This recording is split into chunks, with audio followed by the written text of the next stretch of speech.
लोभाचे फळ आणि सोन्याची अंडी. एका हिरव्यागार गावात बबन नावाचा एक गरीब पण प्रामाणिक शेतकरी राहायचा. त्याच्याकडे एक लाडकी कोंबडी होती जिचे नाव होते सोना.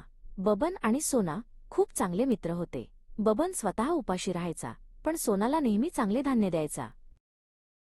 एके दिवशी सकाळी बबन कोठारात गेला तेव्हा त्याला आश्चर्याचा धक्का बसला. सोनाने एक चकाकणारे सोन्याचे अंडे दिले होते. बबनला आपल्या डोळ्यांवर विश्वासच बसेना. तो आनंदाने ओरडू लागला, "आई ग, हे तर खरे सोने आहे." आता रोज सकाळी सोना एक सोन्याचे अंडे देऊ लागली. बबनने ती अंडी बाजारात विकली आणि तो हळूहळू खूप श्रीमंत झाला. त्याने स्वतःसाठी एक मोठे घर बांधले आणि नवीन कपडे घेतले. गावचे लोक आता त्याला बबन शेठ म्हणू लागले. जसजसे पैसे वाढले तसतसा बबनचा लोभही वाढू लागला. त्याला आता रोज मिळणारे एक अंडे पुरेसे वाटेना.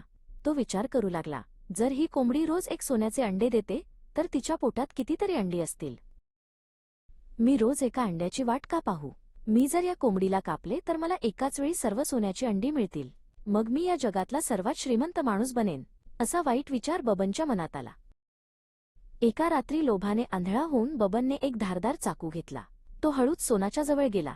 बिचारी सोना गाढ झोपली होती. बबनने विचार केला की आता त्याचे नशीब पूर्णपणे बदलणार आहे. बबनने सोनाला मारले आणि तिचे पोट फाडले. पण हे काय? आत एकही सोन्याचे अंडे नव्हते. सोना ही इतर सामान्य कोंबड्यांसारखीच होती. लोभामुळे बबनने आपल्या हाताने आपल्या सोन्याच्या खाणीचा अंत केला होता. आता बबनला आपली चूक उमजली होती. त्याने केवळ सोन्याची अंडीच गमावली नव्हती, तर आपली जीवाभावाची मैत्रीण सोनासुद्धा गमावली होती.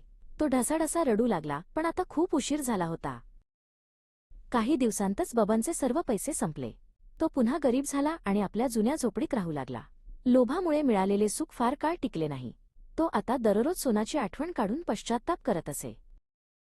सोनाक्षी ही छोटी मुलगी बबनची ही गोष्ट लक्षपूर्वक ऐकत होती.